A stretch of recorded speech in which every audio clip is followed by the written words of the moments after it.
अब हम देखते हैं गुणनखंड प्रमेय, द फैक्टर थ्योरम।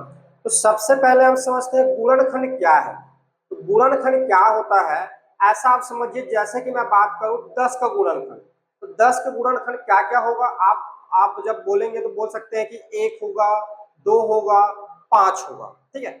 लेकिन ये 1 2 5 इसके गुणनखंड कैसे हुए, तो ये समझिए कि गुणनखंड क्या होता है।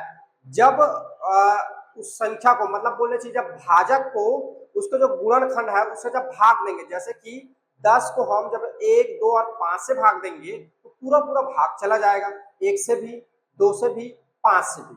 तो इसका मतलब 10 के गुणनखंड 1 2 5 होगा। तो गुणनखंड कहने का मतलब उसको पूरा पूरा तरीके से विभाजित कर देना। जब उसको पूरी पूरी तरह से विभाजित कर देंगे तब वह उसका गुणनखंड कहलाएगा, ठीक है। तो चलिए पहले हम समझते हैं गुणनखंड प्रमेय क्या है और गुणनखंड क्या है। जैसे कि मैं एक एग्जांपल लिया, मुझे क्या करना है, एक एग्जांपल में मैं लेता हूं कि मुझे क्या करना है, 25 को भाग करना है 5 से। ये देखिए, तो 25 को जब 5 से मैं भाग करूंगा तो कैसे भाग करूंगा, 25 और यहाँ पर क्या लिखूंगा 5 और ये ऐसे बना दूंगा मैं। अब देखिए 25 का मैं पहाड़ा पढ़ूंगा तो ये जो है मेरा 5 बार जाएगा तो ये 25 हो जाएगा और ये घटने के बाद ये मेरा क्या हो जाएगा, 0 हो जाएगा। यहाँ पर आप देख पा रहे हैं मेरा जो शेषफल आ रहा है, मेरा जो शेषफल आ रहा है ये मुझे क्या मिल रहा है, 0 मिल रहा है, ठीक है। और भागफल जो भी मिले, भागफल से वैसे मतलब नहीं रहता है, लेकिन बता देता हूँ ये आपका क्या है, भागफल है। और बीच वाला जो टर्म होता है इसको हम लोग बोलते हैं भाज्य, और ये वाली जो रहती है यहाँ पे इसको हम लोग बोलते हैं भाजक। क्या बोलते हैं जी, भाजक, ठीक है। चलिए गुड। तो ये हमारा हो गया, जब हमने क्या किया, भाज्य 25 को 5 से भाग दिया तो हमारा क्या हो रहा है, शेषफल 0 आ रहा है, शून्य आ रहा है। अभी मैंने बताया जब कोई संख्या उस संख्या को पूरी तरह से विभाजित कर देती है तो वह संख्या जो होती है उस संख्या का क्या कहलाता है, गुणनखंड कहलाता है। तो यहाँ आप देख पा रहे हैं 25 को 5 जो है पूरी पूरी तरह से विभाजित कर दे रहे हैं। इसका कहने का मतलब 5 जो होगा 25 का गुणनखंड होगा। तो गुणनखंड प्रमेय से क्या निष्कर्ष निकल के आता है, तो पहला जो आपका निष्कर्ष निकल के आता है कि पहला निष्कर्ष क्या निकलता है, क्या निकला, जब शेषफल क्या हो रहा है, यहाँ पे देख पा रहा हो जब शेषफल r इज इक्वल 0, यहाँ पर शेषफल क्या है, r है और इक्वल क्या हो, 0 हो जाएगा।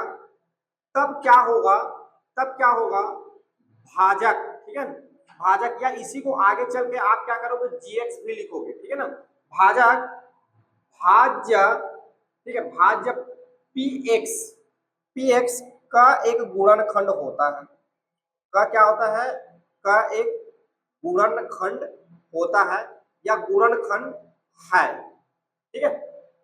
बात को समझिएगा, मैंने क्या बताया, जब 25 को जब हमने 5 से भाग दिया और भाग देने पर हमारा शेषफल क्या आ गया, शून्य आ गया, तब हम बोल सकते हैं जब शेषफल क्या हो जाए, शून्य हो जाए, उस कंडीशन में जो भाजक जो होता है, भाज्य का क्या होता है, एक गुणनखंड होता है। यहाँ पर क्या है, 5 जो है 25 का एक गुणनखंड है।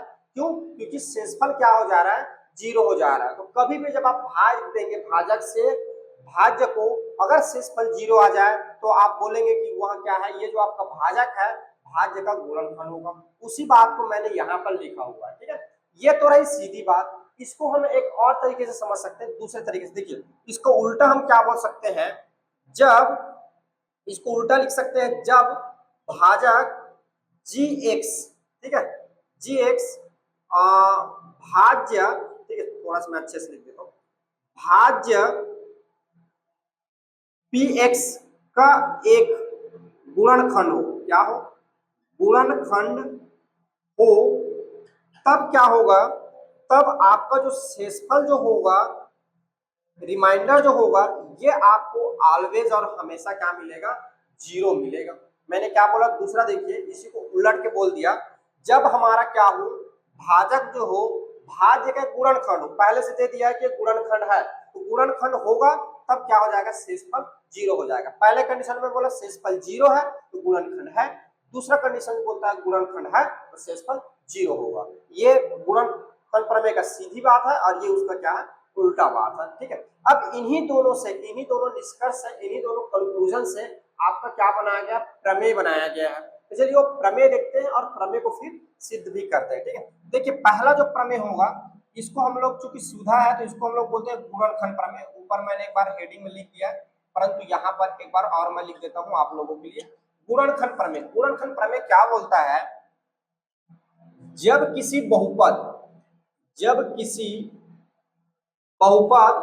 एफ एक्स, अब देखो यहाँ पे बहुपद को एफ एक्स ले लिया है ना, तो मैंने आपको बार बार बता रहा हूँ कि एफ एक्स पी एक्स ये सब एक ही चीज है, इनके नाम रखने के बस अलग अलग तरीके हैं, बात एक ही चीज की बात होती है, सब बहुपद ही होते हैं। ठीक है, तो जब किसी बहुपद एफ एक्स को एक्स माइनस ए से भाग दिया जाता है, भाग दिया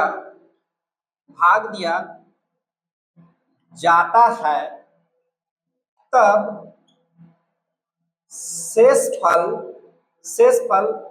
शेषफल एफ ए इज इक्वल 0 प्राप्त होता है, प्राप्त हो। ठीक है, जब किसी बहुपद एफ एक्स को एक्स माइनस ए से भाग दिया जाए, ठीक है, जाए लिखो, जाता नहीं, जाए, भाग दिया जाए, तब शेषफल F A is equal to 0 प्राप्त हो तो x माइनस ए, ठीक है, एफ एक्स का एक गुणनखंड होता है, एक गुणनखंड होता है। ये हमारा क्या है, गुणनखंड प्रमेय। ठीक है, जब किसी बहुपद एफ एक्स को एक्स माइनस ए से भाग दिया जाए, मतलब इसको हम क्या करेंगे, इसे भाग देंगे, तब शेषफल क्या हो जाए, 0 हो जाए, तो उस कंडीशन में तो x माइनस ए क्या है, एफ एक्स का एक गुणनखंड होता है। ठीक है, चलिए इसको हम क्या करते हैं, सिद्ध करते हैं। सबसे पहले जब भी हम प्रमेय को सिद्ध करना रहता है तो हमें सबसे पहले क्या लिखना रहता है, हमारी जो डेटा दी गई है उन डेटा को लिखना रहता है। तो आपको यहाँ पर क्या दिया है, भाज्य बता दिया है, यहाँ पे आपका भाज्य क्या है, एफ एक्स है, जिसको हम क्या करेंगे, भाग देंगे भाजक एक्स माइनस ए से। ठीक है, और यहाँ पे आपको चूंकि भागफल नहीं दिया है तो आप मान लेंगे आपका जो भागफल जो है ये क्या है, आपका क्यू एक्स है, और ठीक है, और शेषफल जो होगा, शेषफल क्या प्राप्त होगा, शेषफल जो होगा r इज इक्वल टू, या इसी को डायरेक्ट एफ ए लिखा हुआ, एफ ए लिख दो, एफ ए इज इक्वल क्या हो जाए, 0 हो। ठीक है, ठीक है, जब यहाँ पे दिया हुआ है, जब ये कंडीशंस लगाया है, ये कंडीशन लगेगा तभी होगा, जब क्या हो, एफ ए इज इक्वल क्या हो जाए, 0 हो जाए, तब आपको सिद्ध करना है, तब आपको क्या करना है, सिद्ध करना है, क्या सिद्ध करना है, सिद्ध करना है कि x minus A F x का गुणनखंड है, ये आपको सिद्ध करनी है। ठीक है, तो चलिए हम कहाँ से लेंगे, उत्पत्ति से। तो सबसे पहले हम जानते हैं कि क्या जानते हैं आप, इन चारों में रिलेशन जानते हैं। क्या रिलेशन है, भाज्य बराबर भाजक गुणा भागफल धन क्या होता है, आपका शेषफल।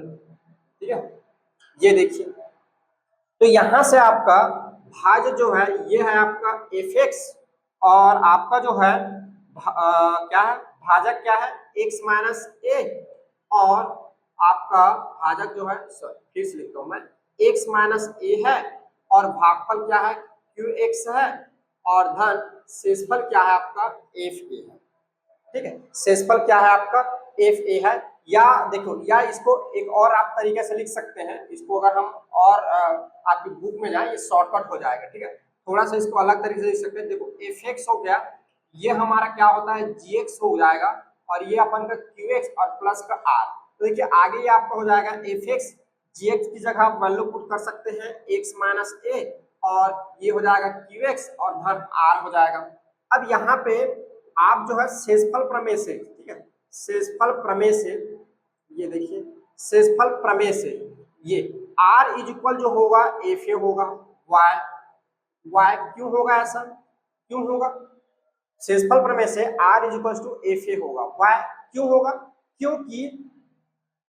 क्योंकि आप हम क्या करेंगे, जब शेषफल प्रमेय से चलेंगे तो हम क्या करेंगे, अपने जो मेन बहुपद है उसमें एक्स की जगह क्या रखेंगे, ए रखेंगे। तो एक्स की जगह ए रखेंगे। यहाँ पर देखिए क्या दिया है, एक्स माइनस ए दिया, इसको जब इक्वल 0 करेंगे तो एक्स इक्वल क्या आएगा, ए आएगा। तो हम भाज्य में ए रखेंगे, ठीक है, तो क्या हो जाएगा, एफ ए हो जाएगा। सो आर इक्वल क्या हो जाएगा यहाँ पर एफ ए। तब यहाँ पे आपका हो जाएगा f x is equal to x minus a into Q x plus क्या हो जाएगा, ये आपका हो जाएगा एफ ए, ठीक है। चूंकि या यदि कंडीशंस दिया हुआ है, यहाँ पे कंडीशंस लगा है, यदि क्या हो जाए, शेषफल आपका 0 हो जाए, देखिए शेषफल एफ ए इज इक्वल क्या हो जाए, 0 हो जाए, ठीक है, 0 हो जाएगा। तब ये देखिए समीकरण 1 से जब शेषफल 0 कर ले, समीकरण 1 से यहां से आपका हो जाएगा f x is equal to x minus a into Q x, ठीक है, ये आपका मिल गया कंडीशंस, ठीक है। तो आप देख पा रहे हैं x minus A F x क्या है, एक गुणनखंड है। तो अतः आप बोल सकते हैं x minus A F x का गुणनखंड है, क्या है, गुणनखंड है ये। तो इस तरह से क्या होता है, ये प्रूव्ड होता है हमारा गुणनखंड प्रमेय, ठीक है। देखिए इसी में गुणनखंड प्रमेय का विलोम देख लेते हैं। गुणनखंड प्रमेय का विलोम, गुणनखंड प्रमेय का विलोम, ठीक है। तो गुणनखंड प्रमेय का विलोम यानी इसकी बात करते हैं ये, ठीक है। तो इसका प्रमेय क्या हो जाएगा, x minus A X minus A F x, या ऐसा लिख देता हूं यहाँ पे भाज्य एफ एक्स का गुणनखंड होगा, या एक गुणनखंड होगा, ऐसा लिखा जाता अच्छा रहेगा, का एक गुणनखंड गुणनखंड गुणनखंड होगा, तब हमेशा शेषफल इज इक्वल या शेषफल शून्य प्राप्त होगा, शून्य प्राप्त। एक बार पढ़ लेता हूं, एक्स माइनस ए भाज्य एफ एक्स का एक गुणनखंड होगा, तब हमेशा शेषफल शून्य प्राप्त होगा, ठीक है, ये ठीक है। ऐसा एक्स माइनस ए जब एफ एक्स का एक गुणनखंड होगा, तब शेषफल शून्य प्राप्त, तब हमेशा शेषफल शून्य प्राप्त होता है, होगा नहीं, होता है, ऐसा ठीक रहेगा, ये है, होता है ये, ठीक है। तो चलिए ये देखिए, ये वाला कंडीशंस क्या बोल रहा है, यहाँ पर पूरा गुणनखंड है, ठीक है, गुणनखंड है, ठीक है, होगा होगा नहीं, F minus x F x का एक गुणनखंड है रहेगा, सॉरी होगा नहीं, है ना, पहले से है, तब हमेशा शेषफल क्या होगा, शून्य प्राप्त होगा। ये यहाँ पे होगा लग जाएगा, जब वहां पे है रहेगा तो प्राप्त होगा। ये हमारा हो गया प्रमेय, ठीक है। अब चलिए इसको सिद्ध करेंगे। तो सबसे पहले यहाँ पर वही कंडीशन दिया गया है, आपको क्या क्या दिया गया है, तो सबसे पहले आपको दिया है भाज्य जो है आपका एफ एक्स है, और आपका जो भाजक है ये आपका है एक्स माइनस ए है, ठीक है। तो यहाँ पे मान लेंगे, माना आपका जो है भागफल जो है, ठीक है, भागफल ये आपका है क्यू एक्स, ठीक है। तो यहाँ पर आपको सिद्ध करना है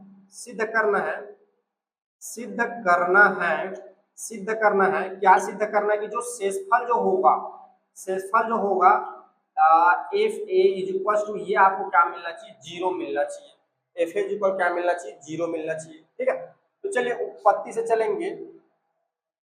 तो यहाँ पर वही रिलेशन, उन चारों में रिलेशन तो हम जानते हैं कि क्या जानते हो कि भाज्य बराबर भाजक पूरा भागफल धन आपका होता है शेषफल, ठीक है। भाज्य दिया है एफ एक्स, और इसको हम लेते हैं जी एक्स, और ये अपन का क्यू एक्स, और ये आपका हो जाएगा इक्वेशन नंबर 1, ठीक है। देखिए चूंकि आपको दे रखा है, क्या दे रखा है, एक्स माइनस ए, या इस पे वैल्यू पुट कर देते हैं ना, फिर लिखेंगे तब ज्यादा अच्छा रहेगा। देखो जी एक्स की जगह क्या वैल्यू हो जाएगी, भाजक जगह एक्स माइनस ए और एक्स माइनस ए, और ये आपका क्यू एक्स और धन का क्या हो जाएगा आर, इसको ले लेंगे समीकरण नंबर 1 वैल्यू पुट करने के बाद। ठीक है, चूंकि आपको दे रखा है, चूंकि क्या दे रखा है, क्या दे रखा है जी, यहाँ पर आपको बोल रहा है कि x माइनस ए, ठीक है, x माइनस ए भाज्य जो है एफ एक्स का गुणनखंड है। क्या है, गुणनखंड है। तो जब इसका एक गुणनखंड होगा तब क्या हो जाएगा हमारा एफ ए बराबर, सॉरी एफ ए नहीं, एफ एक्स बराबर, ये आपका हो जाएगा x माइनस ए इंटू क्या हो जाएगा क्यू एक्स, गुणनखंड है। x माइनस ए भाजक x माइनस ए भाजक एफ एक्स का गुणनखंड है, तब क्या हो जाएगा, तब x f x is equal to x minus a into क्या हो जाएगा क्यू एक्स। अब क्या करेंगे, शेषफल प्रमेय से हम क्या करेंगे, यहाँ पर मानेंगे कि माना इसका जो भाजक जो है, ठीक है ना, भाजक जिसको हम लोग क्या बोलते हैं, क्योंकि हमको ज्ञात क्या करना है यहाँ पे, ठीक है, हमको ज्ञात क्या करना है यहाँ पे, इसका शेषफल निकालना है। ठीक है, तो हम यहाँ से क्या करेंगे, शेषफल प्रमेय से चलेंगे। आप लिखना चाहें तो लिख सकते हैं यहाँ पर ऐसा, शेषफल प्रमेय, शेषफल प्रमेय से। तो शेषफल प्रमेय से हम क्या करते हैं, मानते हैं सबसे पहले, माना जो इसके जो भाजक जो है इसको क्या करेंगे, जी एक्स इज इक्वल क्या लेंगे 0, यहाँ पर इसकी भाजक क्या दिया हुआ है x minus A, X minus A is equal क्या हो जाएगा 0 हो जाएगा। सो एक्स इज इक्वल टू आपका क्या मिल जाएगा, प्लस का ए मिल जाएगा। ठीक है, अब इस मान को जो है आप इसमें रख दीजिए, ये समीकरण नंबर 2। ठीक है, तो समीकरण 2 से, समीकरण 2 से क्या हो जाएगा, ये एफ एक्स की जगह क्या रखेंगे ए, यहाँ पर भी एक्स की जगह ए, और ये ए पहले से है, ये हो जाएगा क्यू एक्स।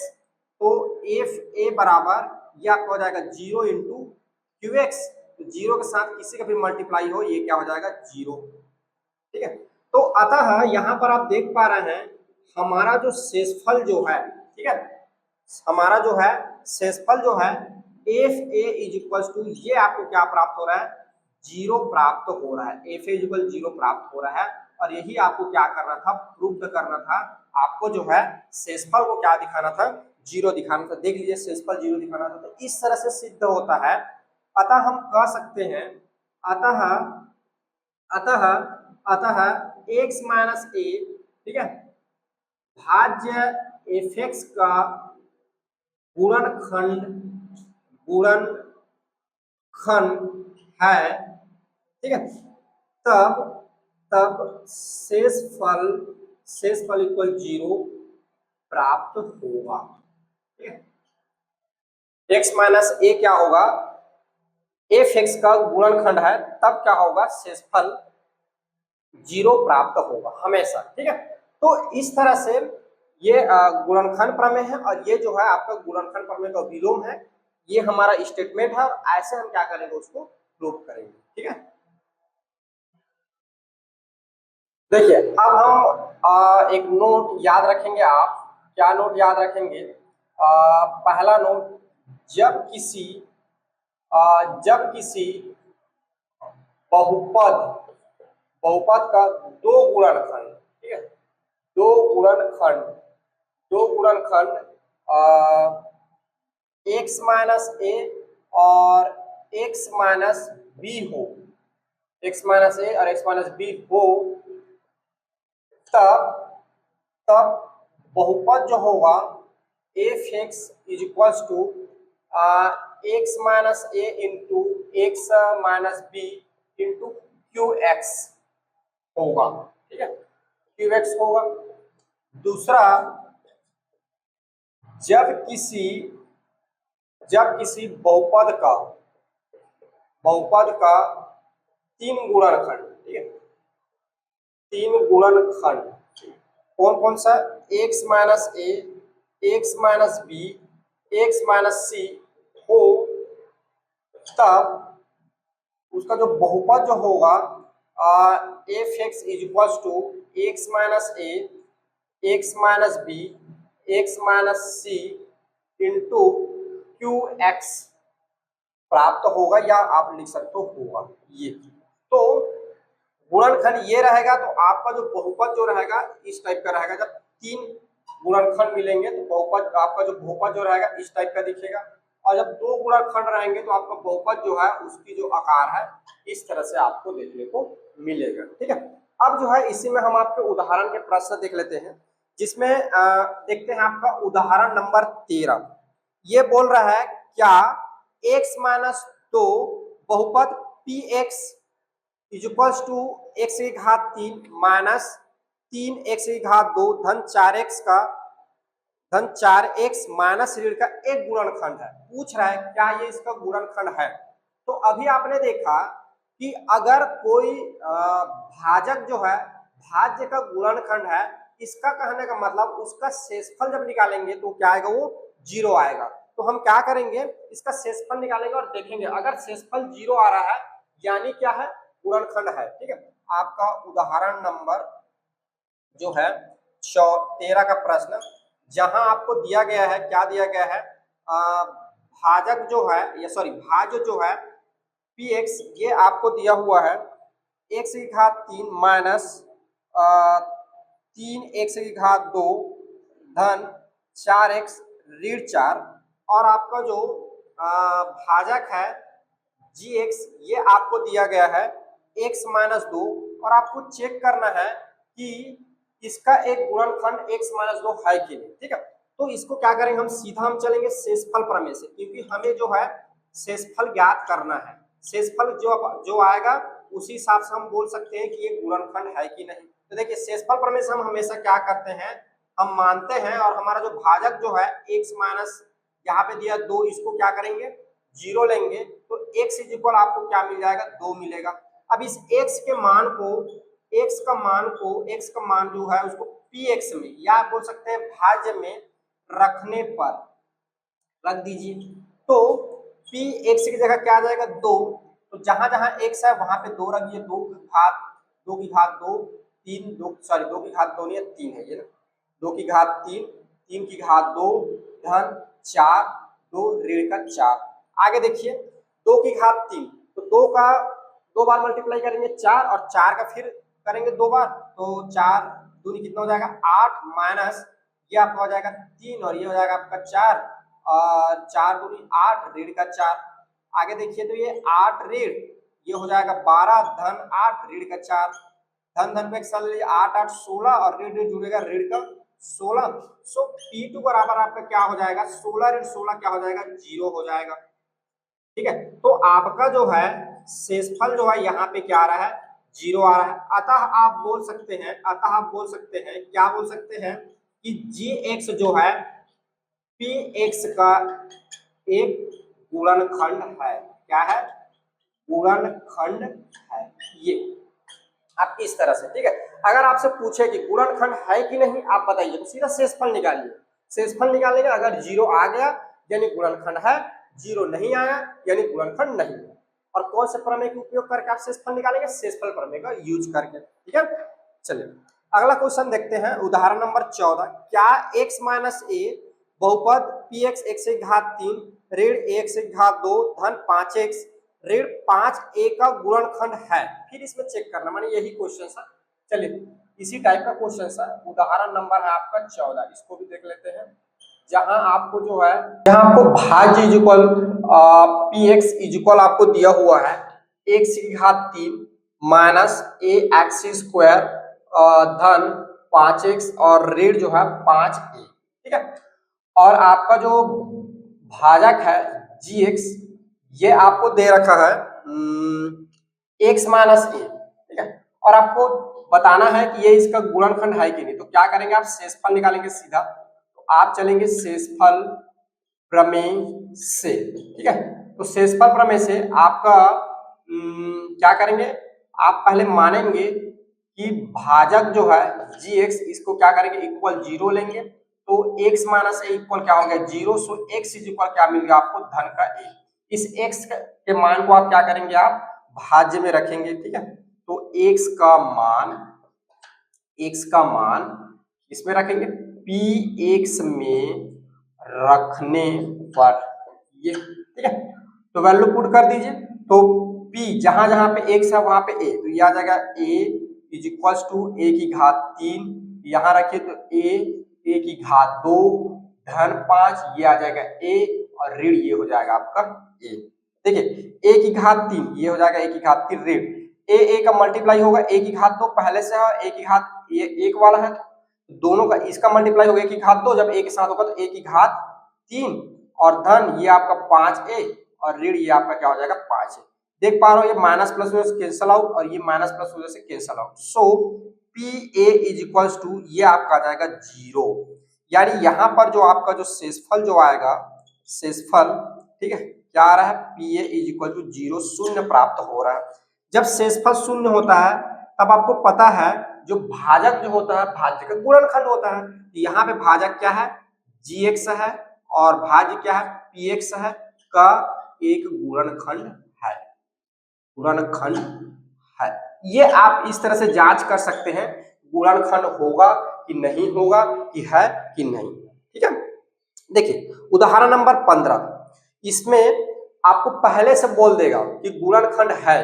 ठीक है, देखिए एक बार पढ़ता हूं, यदि x minus A P x x की घात 2 धन x धन k का गुणनखंड है, पहले से बोल रहा है गुणनखंड है, इसका कहने का मतलब शेषफल जो है 0 है, तब k का मान ज्ञात कीजिए। तब आपको क्या करना है, k का मान ज्ञात करना है। देखिए ये वाला प्रश्न कैसे बनेगा आपसे, उदाहरण नंबर जो आपका दिया हुआ 15, जहां पे आपका जो है भाज्य इज इक्वल, सॉरी भाज्य को px ले लेंगे हम, भाज्य इज इक्वल टू x की घात 2 धन x धन k। ठीक है, और आपका जो भाजक जो है, भाजक को क्या लिखेंगे gx इज इक्वल टू, ये आपको दिया हुआ है x माइनस a, ये दिया हुआ है और बता दिया है कि गुणनखंड है। ठीक है, गुणनखंड है, ये आपको पहले से बता दिया गया। ठीक है, तो सबसे पहले इसमें हम क्या करेंगे, हमको तो पता है कि अगर वो गुणनखंड है तो उसका शेषफल 0 होगा, तो सबसे पहले हम क्या निकालेंगे शेषफल, फिर उस शेषफल को हम क्या मान के चलेंगे 0। तो शेषफल निकालने के लिए हम यहाँ पे यूज करेंगे शेषफल प्रमेय का, सबसे पहले शेषफल प्रमेय से, शेषफल प्रमेय से वही हमारा काम, भाजक को 0 लेना, तो माना 0, तो क्या हो जाएगा x minus A is equal 0 ले लेंगे, सो x इज इक्वल आपका क्या हो जाएगा धन का a। ठीक है, तो शेषफल कैसे हो जाएगा, या इस मान को पुट कर देते हैं, x का मान px में रखने पर, ये रख दीजिए आप, तो px में रखेंगे तो ये आपका क्या हो जाएगा p1, और ये क्या है एक्चुअल में, ठीक है px में रखने पर, तो यहाँ पे क्या मिल जाएगा आपका जो है p माइनस सॉरी p धन का a इज इक्वल टू, ये हो जाएगा आपका, यहाँ पे आप कर दिए 1 की घात 2 धन 1 हो जाएगा और धन यहाँ क्या हो जाएगा k, और ये क्या है आपका शेषफल है, क्या है ये शेषफल है ये। ठीक है, अब देखिए चूंकि क्या है, चूंकि आपको दे रखा है कि क्या दे रखा है gx px का एक गुणनखंड है, एक गुणनखंड है, गुणनखंड है, तब आपको पता है कि गुणनखंड है तब क्या होता है शेषफल जो है, यहाँ पे शेषफल क्या है p1 जो है ये क्या होगा इक्वल 0 होगा। ठीक है, इक्वल क्या होगा 0 होगा, आपको पता है जब गुणनखंड होते हैं तो शेषफल क्या होता है 0 होता है, तो यहाँ पर इसका जो शेषफल जो होगा, शेषफल क्या है p1, ये क्या होगा 0 होगा। ठीक है, अब इस मान को यहाँ रख दीजिए समीकरण 1 से, समीकरण 1 से, समीकरण 1 से चलेंगे तो p1 इज इक्वल टू 0, तो ये हो जाएगा 0 इज इक्वल टू 1 का स्क्वायर धन 1 धन क्या हो जाएगा k। आगे जब आप सॉल्व करोगे, आगे जब आप सॉल्व करोगे तभी आपका आ जाएगा 1 धन क्या हो जाएगा k। सो ये देखिए ये हो जाएगा 2 धन k।